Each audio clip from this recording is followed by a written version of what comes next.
đón cháu nghe nói là nó lấy một đời chồng rồi đấy. Thế à? Vâng. Hôm trước em vào nhà chị nói những chuyện đấy ấy. Chị bảo hỏi anh Hợp rồi. Không có chuyện đó đâu. Em nói dối chị à? Thế thì bây giờ chị nghỉ việc ở nhà anh Hợp đi, chị đi làm đấy ở gì?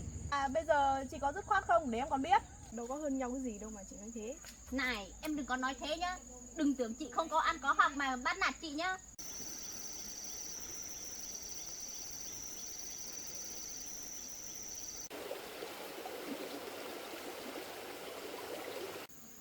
Hôm nay chắc mình phải đi làm thôi. Mình nghỉ được 2-3 ngày rồi. Đi xuống đấy làm xong việc thì mình nhờ anh Hợp với mình xuống nhà bác. Hỏi bác đấy một lần nữa xem bác đấy có cho lại ruộng cho mình không.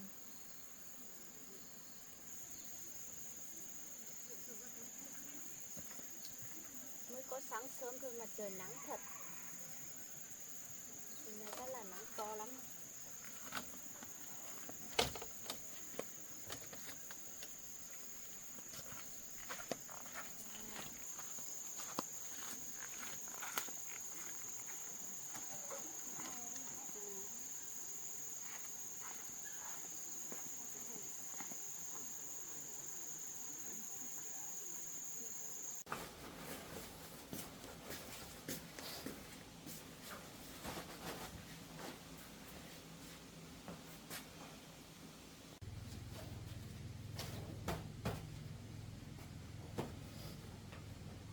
Ôi, con đi ra ngoài kiểm tra sức khỏe của con đấy, mua nhà đấy. Con đi khám đi, đi khám đi, kiểm tra xem nó như thế nào. Vâng. Nó sao thì gọi điện cho bố nhé. Vâng. Bố chờ đón xem có đến làm việc không thì bố cũng đi làm thôi. Vâng. Thế con đi trước bố nhé. Vâng. Giờ mày phải ít thóc mình chứ. Xem công ty nhá.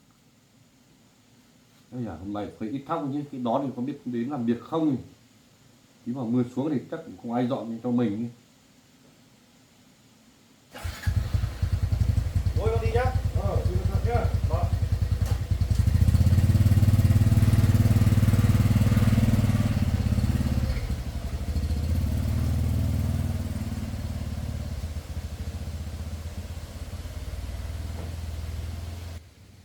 Muộn, nó 6:30 rồi, cái đó nó có biết đến làm không thì 7 giờ mình phải đi làm chứ.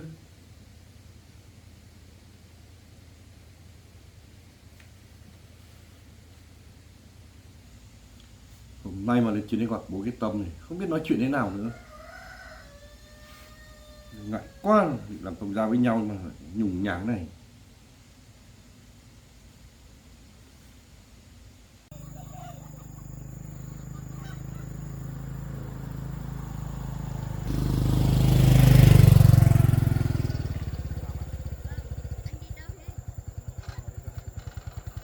Anh đi đâu mà mang đồ nhiều thế? Anh bảo đi ra bệnh viện để kiểm tra sức khỏe anh tí. Được 2-3 hôm nay anh thấy khó chịu quá. Anh bị ốm nặng lắm à? Chẳng biết là bị ốm gì nữa. Em thấy đau đầu, mỏi hết người. Thôi anh cứ đi khám thử xem bị bệnh gì. Anh cứ đi khám thử xem sức khỏe có sao không. Anh thấy anh ra mồ hôi nhiều lắm. Mà em thấy mệt lắm. Em nhìn anh còn thấy gầy xuống rồi đấy. Thế hôm nay đi làm nhà anh à? Vâng, em định làm ở nhà anh xong là nhờ anh đi xuống dưới nhà bác. Hôm kia mình đi xuống, nhưng mà anh còn đi khám rồi thì thôi. Cái việc đấy thì bây giờ mà đi xuống mà bác gái mà không trả cho, không nhả đất cho ấy, chắc phải gọi chính quyền thôi em ạ. Vâng, Để họ xuống họ giải quyết cho mình. Bây giờ mình đi xuống nói thế nào bác cũng chẳng nghe. Chắc là bác muốn lấy luôn cái mảnh đất đấy sao mà bác không muốn nhả cho em. vâng. Em định một mình đi xuống, mà đi xuống thì chắc bác đấy không cho đâu. Nhưng không sao đâu. Mai anh đi khám nếu mà sức khỏe ổn định chắc sáng mai hoặc ngày kia anh về rồi. Vâng, Anh chúng với em đi xuống nhà bác có hỏi lại. vâng, thế cũng được anh ạ. Tí nữa em làm việc nhà anh xong thì em cũng xuống nhà bác hỏi thử xem. Để về em còn biết bảo anh cùng em xuống. Được rồi em ạ. Bây giờ em mà xuống thì đi xuống nói chuyện với bác nhẹ nhàng nhé. Vâng, Đừng nói căng quá. Rồi cứ xuống trước mắt là em xuống nói chuyện nhẹ nhàng với bác, xong là xem thái độ của bác như nào. xem bác có nhả không. Nếu mà bác mà không nhả thì về thì mình mới biết tính chuyện tiếp theo. Vâng. Ừ, quá đáng lắm thì không được về mình làm đơn thôi nhé. Anh ạ, lúc đầu thử dụng đấy thì bác mượn làm nên là bọn em cho bác làm 1-2 vụ, nhưng mà bây giờ bác lại không giá bọn em nữa. Nhưng mà sổ đấy thì bọn em cũng có sổ biển đỏ hết. Lúc mẹ em bán đất thì chắc là cho bác cầm rồi ạ. Thế à? Vâng. Thôi thế thì hôm nay em làm việc với nhà anh xong em cứ xuống nói chuyện với bác cái trước đấy nhá. Vâng. Xong là có chuyện gì thì báo anh. Nào nào bố anh cũng làm chính quyền địa phương đây thì chắc bố anh cũng quen nhiều người, nhờ bố anh làm được. Vâng. Em không phải lo thế đâu. Vâng. Định đi bao nhiêu ngày mà mang nhiều đồ đấy? Bây giờ anh đi khám nếu mà không bị làm sao thì chắc tầm chiều tối nay anh về nhà rồi. Còn quần áo này anh mang đi để phòng, nhỡ đâu mà bị làm sao còn nằm viện em ạ. Vâng. Nếu mà anh đi khám như thế nào thì bảo em nhé. Em không có số điện thoại đâu, anh sao gọi được em. Nhỉ, cái đón này không biết đến làm không nhỉ? Điện thoại thì không có, gọi không gọi được. Sắp phải phơi ở nhà đấy chứ. Hay là ông bảo cái tâm thì có nói chuyện gì rồi. 2-3 hôm nay mới đến làm. Thôi được đấy, em đi làm thì bố anh đang nhà đợi em đấy. Vâng. Anh ôm cái. Thế anh đi đường cẩn thận nhé. Các anh em nhiều đấy. Đưa anh đi đây. Vâng. À hay à, để anh đưa em đi một đoạn về nhà anh nhé. Đây đi bộ cũng xa. Thế cũng được. Quay xe.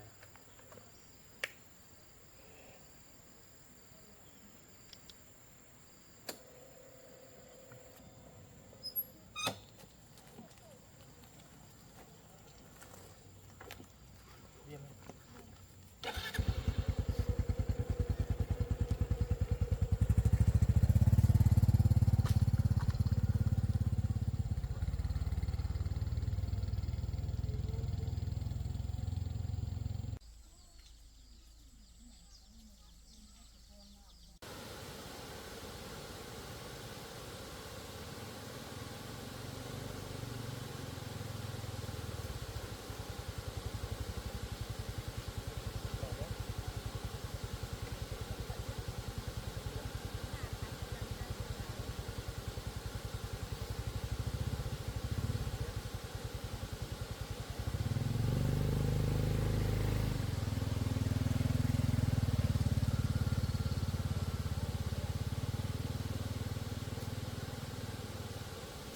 Lo quá, không biết anh đấy có bị làm sao không? Nhìn anh đấy mệt mỏi thế.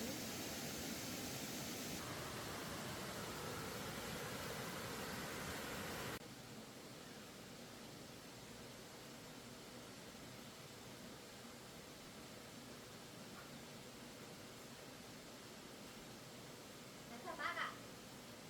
Cháu đến làm à? Vâng, Tưởng cháu không đi làm rồi. cháu có chút việc nên là đến hơi muộn tí. Thế ngồi đây, bác tí việc cho. Sao muộn tí cũng được.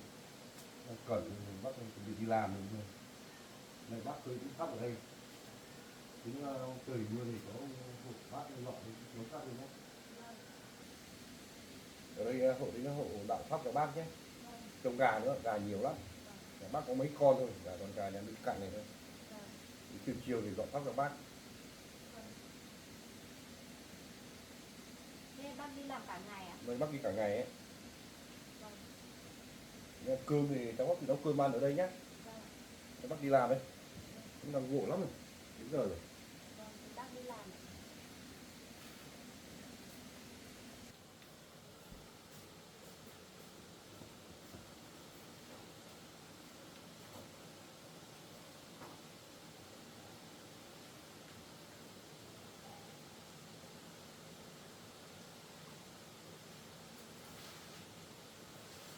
Bác đi làm à? Vâng. Anh Ngọc hôm nay có ở nhà đấy nhé. Ngọc ốm thì đi khám rồi. Vâng ạ. Nhà một mình nhé, ở nhà cho bác nhé. Vâng. làm nhé. Nhà cứ dọn dẹp nó cái nhà mấy hôm nay không ai dọn thì rồi về một lắm rồi. Rồi.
Mong cho anh đến thật. Còn đi một mình nữa, không biết đã đi đến chỗ khám chưa?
Làm nốt buổi hôm nay thì bác về hỏi bác xem có cho mình nghỉ không. Chứ bây giờ làm ngày nghỉ ngày không thì không biết bác tính lương cho mình kiểu gì. Nhà bác bây giờ cũng chả có việc nhiều nữa. Giờ cũng chả có việc gì. Chắc tí nữa mình ra ngoài nhà bác kia hỏi xem bác có cho mình của ruộng đấy không. Thì về mình mới dọn thóc.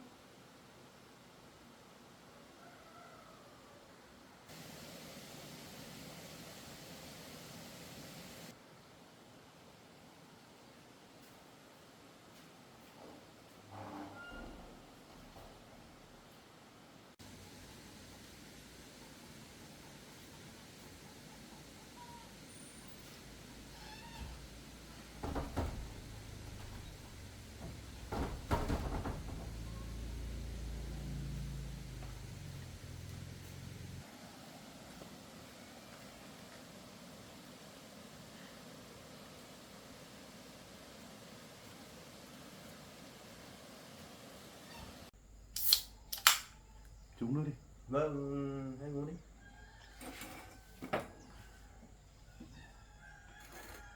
Cá mà có cá chép bán hết chưa? Cá Màu thế. chiều tối mai của nhà em chưa tháo, của em nó to. Em cá to. To này cơ, To này. To này cơ. To này thì chiều mai xe vào, tối qua vừa vào một chuyến. À, thế à? Vâng. Chiều mai. Vào đến đây là bao nhiêu? Ngày đấy vào đây 90 ấy. 90 à? Vâng. Vậy để hôm nào đội của sang kia đi mua nó ở ngoài kia đi mua bên kia vẫn 150. 150. Vâng. Cổ nhà mà cái chú đang ở nhà có. Đây chú cũng đi làm rồi chú? Nó vừa đi làm thì đây nghỉ cái này nước. Lâu lắm cháu vào đây ấy hợp nhà chú lấy vợ chưa? Ui rồi nên gì người đâu, bảo như cái tâm có chịu đâu. Là lại không yêu Tâm à? Không yêu đâu. Thế yêu ai nhỉ? chả biết nó yêu ai, họ thấy họ thích cái đón thì Cái đón cháu nghe nói là nó lấy một đời chồng rồi đấy. thế à? Vâng. Thế là hôm nay mới nghe chú nói nhỉ. Vâng, con gái của ông Xìn Văn Tiếp ở trong ngay bên trong này mà. À, Cháu biết thế à? mà, đưa đây cháu biết. Hôm nay mới nghe chứ. Có phải thật thế không chú? Phải mà. Thật thế à? Thật mà, đấy trong này chỉ có mỗi cái đón này thôi mà, trong làng này không có cái đón nào khác đâu. À thế à? Vâng. Mày mới nghe đấy. Vâng. Anh mới nghe. Rồi với cái đón kia đợt trước nó lấy anh Thành mà. Lấy anh Thành nó đi học lâu quá không về là nó bỏ. Là bỏ nhau. Xong nó bỏ thằng Thành. Hóa ra là thế nhỉ, mày mới nghe tin. Đâu cháu làng cháu biết, cháu biết thế cháu bảo chú thế thôi. Không, anh em thôi phải chú đâu. Vâng. Rồi biết rồi, cái này tối về đi. Cái chuyện đang hợp. Vâng.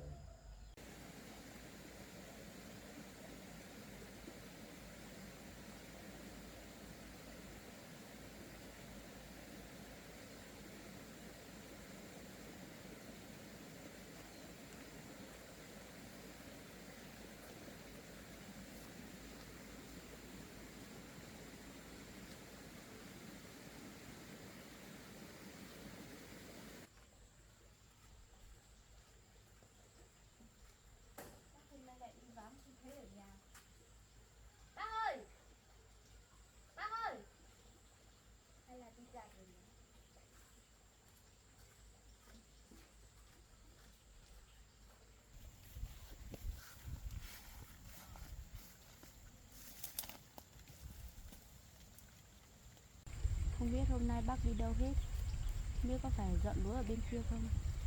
Nếu mà gặp bác thì hỏi bác không cho, còn biết báo chính quyền xuống làm việc nữa. Chắc là bác đang dọn lúa ở dưới.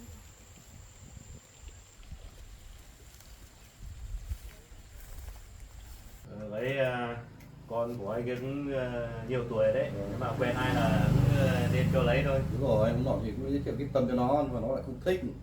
Nó lại vẫn thích cái đón nhỉ. Cái đón thôi.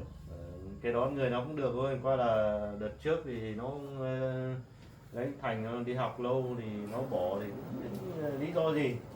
Vâng. Lúc này mới nghe tin, rồi tối nay về nói chuyện với anh Hợp. Vâng. Nói chuyện nữa xem nào. Chú nữa đi. Vâng. Xem nào lấy vợ có tin vui thì nhớ mời Rồi. em nhé. Cái này chắc chắn rồi.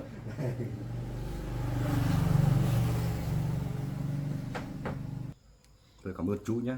Vâng, có gì Với đâu. chú nói thì anh mới biết đấy. Vâng, đây ở đây là cùng xóm với nhau nên biết thì bảo nhau thôi. Anh cảm ơn nhé. Vâng, có gì. Công ty này rất là tối về nói chuyện với anh Hợp. Dạ vâng.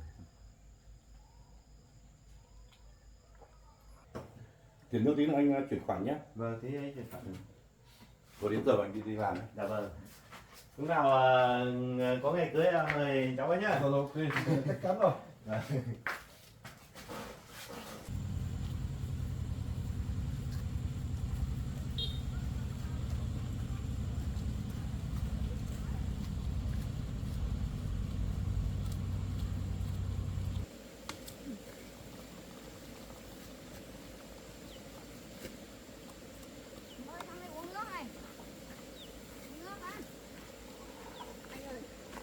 Có thấy nhà bác Ngọc ở dưới này đi dọn lúa ở đây không? Anh không biết đâu, anh cũng về làm thuê thôi em ạ. Thế em cảm ơn. Vâng vâng.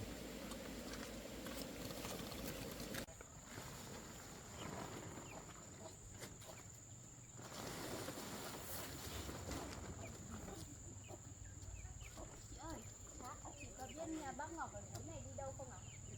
Hôm nay nó đi gặt lúa. Đi gặt lúa, có xa không? Có ở dưới kia. Đi chắc 1 cây số ạ. Em cảm ơn nhé. Rồi.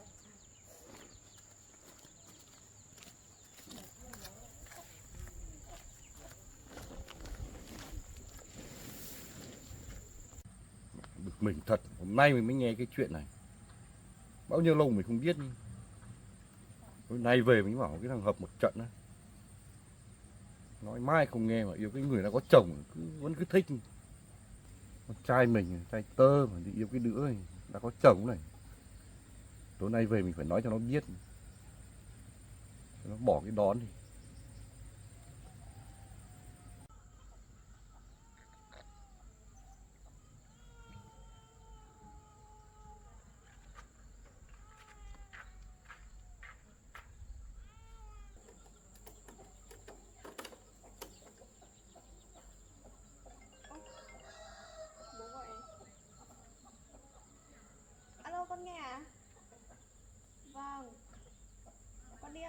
việc bố nhé. Vâng, tí nữa con lại về.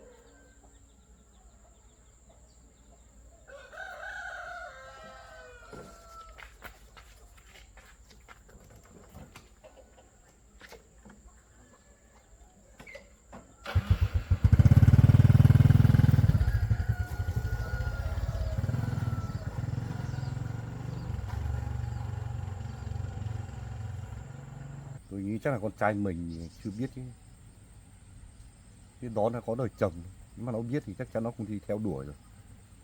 Hoặc là đã có người bỏ bùa cho thằng Hợp thì Hợp suốt ngày đi theo đuổi thế rồi. Tối nay về mình sẽ nói cho nó biết. Mai hôm nay đi vào đây uống nước thì chú kia nói mình mới biết, chứ không thì chẳng biết cái gì luôn. Bực mình quá.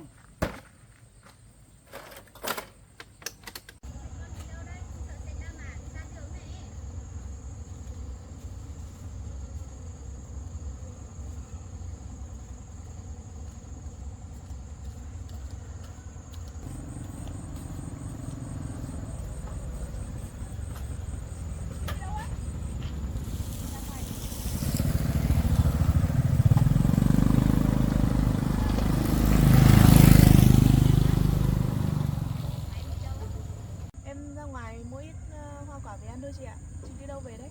Chị đi ra ngoài nhà bác về nhưng mà bác không ở nhà. Thế ạ?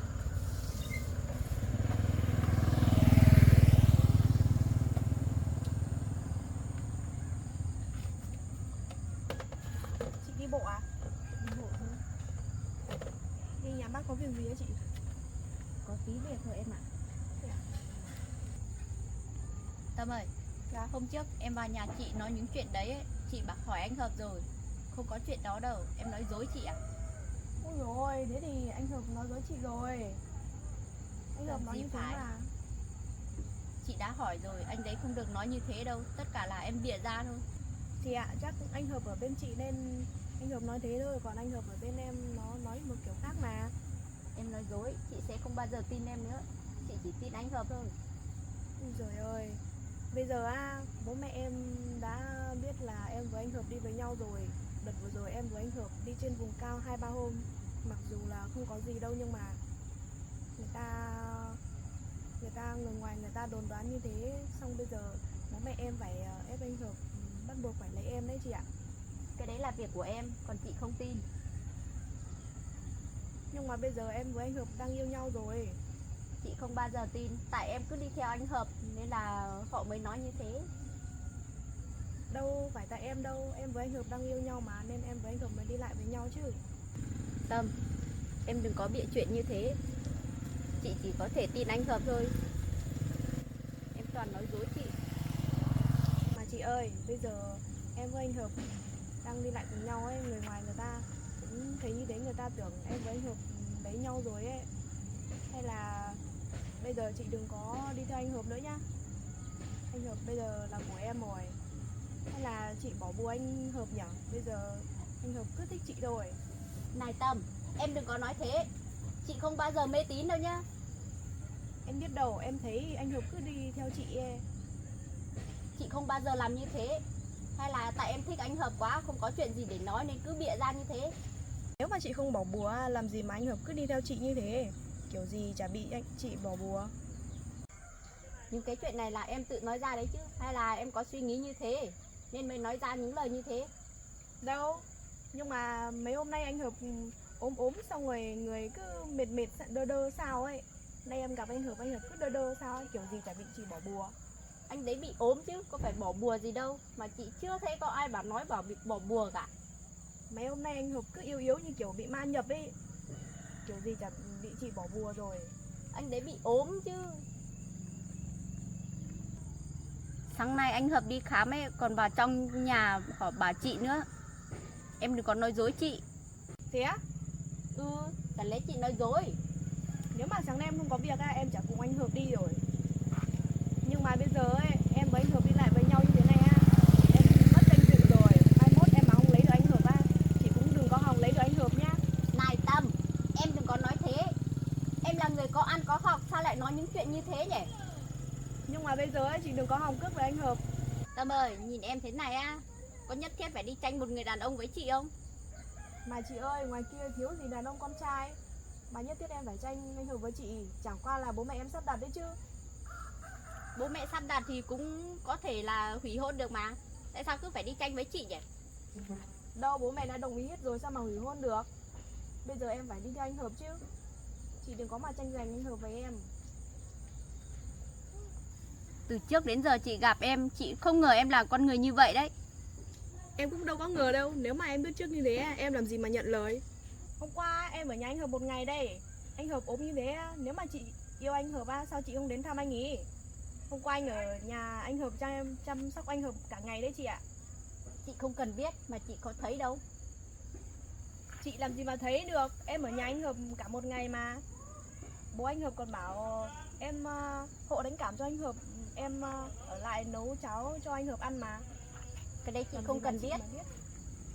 Chị Làm- không quan tâm. Chị chỉ cần biết là anh Hợp có tình cảm với chị là được rồi. Chị làm gì mà biết được. Em ở nhà anh Hợp. Vâng, chị không cần biết lại chuyện đấy. Ngoài nhỉ, cái đón này bảo vệ ở nhà trông các hộ nhỉ. Biết đi đâu nhỉ, trời sắp mưa rồi. Mình làm sao kịp đây.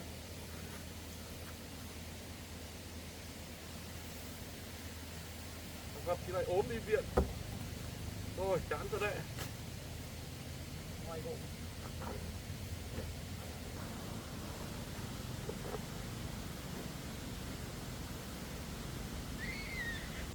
Tóm lại là bây giờ em hỏi chị lần cuối nhá. Bây giờ chị có còn đi lại với anh Hợp nữa không?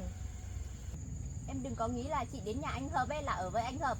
Chị đi làm việc chứ, có phải đi chơi đâu. Chị đi kiếm tiền mà, có phải giống em đâu. Cái gì cũng có. Thế thì bây giờ chị nghỉ việc ở nhà anh Hợp đi, chị đi làm đấy ở gì? Kệ chị đi, đấy là việc của chị. Thèm nói chuyện với em nữa. Nói bao nhiêu cũng chả hiểu. Ô, ở lại nói chuyện với em đã. Ở lại nói chuyện với em đã. Có chuyện gì thì nói nốt đi. Để chị còn về chứ. Nhưng mà bây giờ nói chuyện rõ ràng với em đã rồi chị về. Có chuyện gì thì nói luôn đi. Thế tóm lại là bây giờ chị có dứt khoát với anh Hợp không? Chị với anh Hợp đã là gì đâu mà em cứ nói thế nhỉ. Nhưng mà bây giờ chị có dứt khoát không để em còn biết. Cái đấy là việc của chị, không phải việc của em. Em quan tâm là gì? Nếu mà không có gì làm gì anh Hợp cứ vào trong đấy. Đúng là nói chuyện không biết ngượng mồm. Em tự soi gương lại mình xem. Nhìn bản thân em xem cũng có hơn chị đâu. Nhìn em như này nhưng mà cũng hơn chị đấy chị ạ. Chị xem lại bản thân chị đi. Cũng chỉ hơn nhau một tí học thức thôi em ạ. Đâu có hơn nhau cái gì đâu mà chị nói thế. Này, em đừng có nói thế nhá. Đừng tưởng chị không có ăn có học mà bắt nạt chị nhá. Thôi đi chị ạ. Chị đừng có tưởng làm như thế là em sợ nhá. Đừng có tưởng chị đây như thế này mà chị hiền. Nếu mà cái hôm đấy chị không lấy vùng cao em với anh Hợp chả yêu nhau rồi. Tại chị ấy, cho nên là anh Hợp mới không yêu em nữa, lạnh lùng với em ấy. Ui giời ơi, có mỗi chuyện của anh Hợp mà nói đi nói lại mất cả thời gian.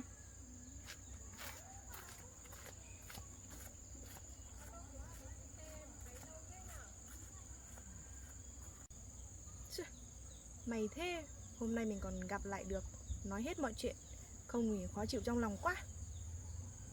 Hôm nay mình cảnh cáo nó như thế chắc nó cũng không dám quay lại về với anh Hợp nữa đâu. Cho dù mai mốt anh Hợp cũng sẽ là của mình thôi mà. Thôi đi về đã.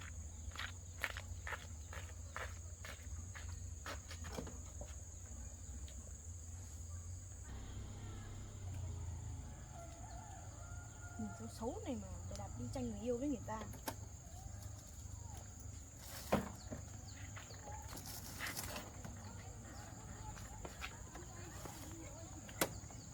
Mất cả thời gian của mình. Bây giờ mình đi ra ngoài mua ít hoa quả, tối về thăm anh Hợp đã. Để xem anh ấy nói như thế nào.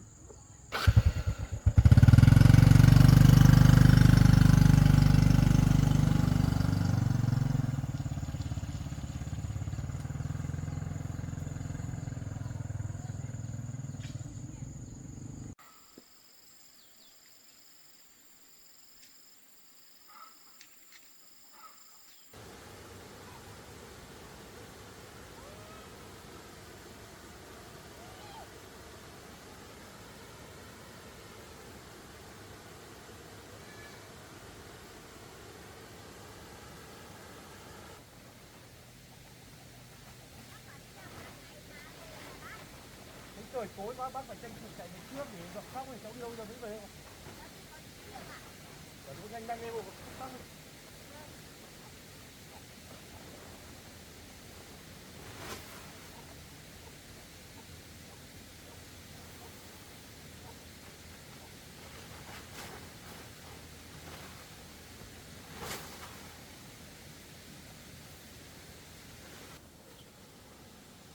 Tôi ra bên kia đi. Bây giờ cháu xúc bộ bác này nhá. Bác có tí chuyện là đi về cơ quan đi. Có mắt ở trên điện mà có việc thì bác phải đi chú điện biết đó. Chắc trời chưa mưa được nữa. Cháu ngày mai bác có đi việc ngày mai muộn quá. Đói mai nữa sao nhá. Bác bắt đi ra ngoài.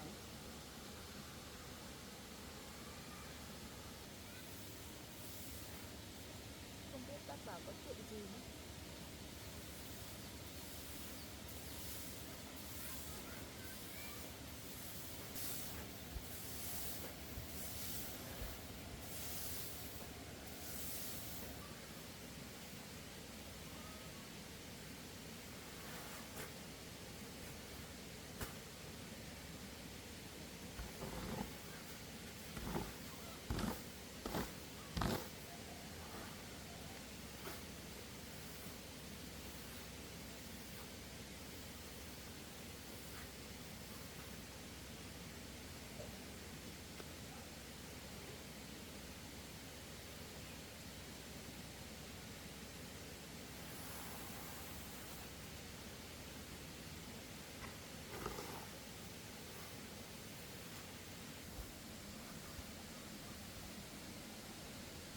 Đang nắng kìa, nhìn lại sắp mưa.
Nắng này thì cũng không nhấc được.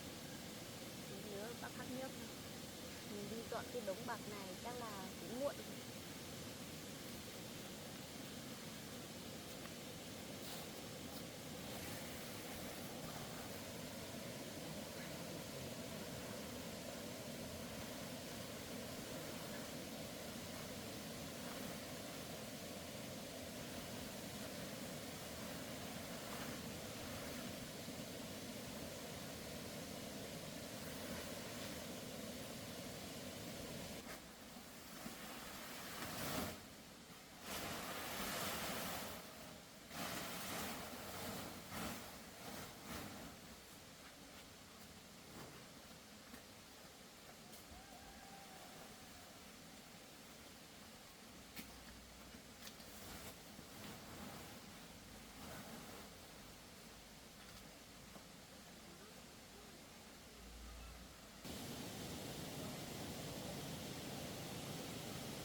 tâm thật đấy.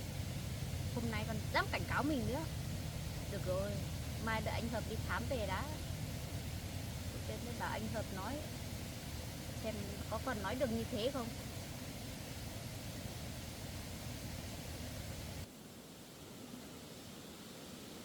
Cháu ơi, bác đi ra ngoài có tí việc nhé, cháu của nhà anh về vào bác về không về được thì cứ để đây cho bác về bác về.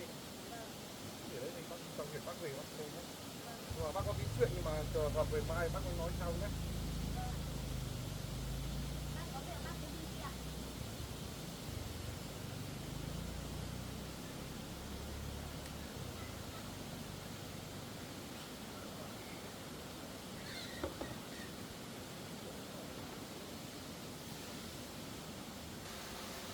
Sao bác lúc nào cũng bảo có chuyện quan trọng muốn nói mà phải đợi anh Hợp về mới nói.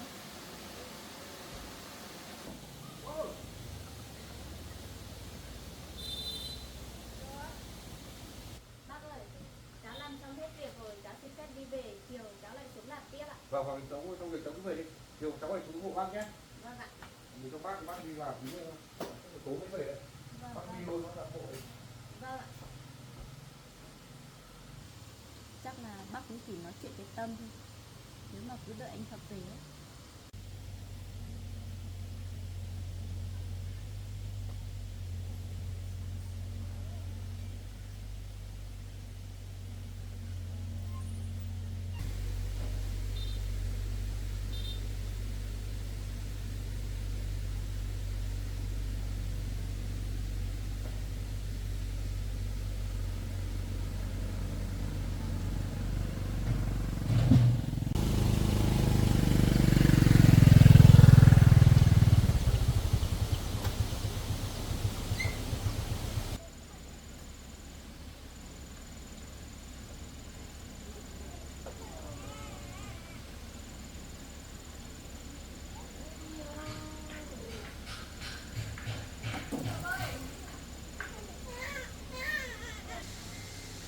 Giả vờ lấy một ít bánh kẹo về lấy lòng anh Hợp à?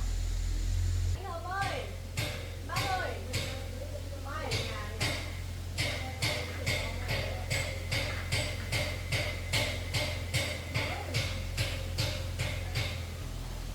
Anh Hợp đi khám chưa về hay sao ấy? Bây giờ trời âm u như trời sắp mưa rồi. Sao anh ấy về muộn đấy nhỉ?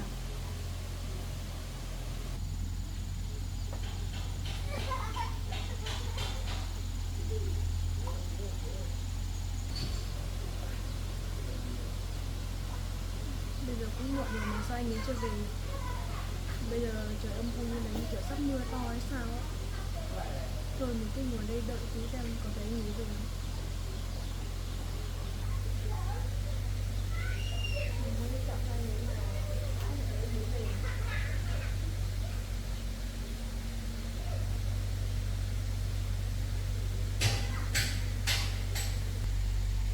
Nhìn mặt đã thấy ghét rồi. Cứ thích về nhà anh Hợp nhỉ.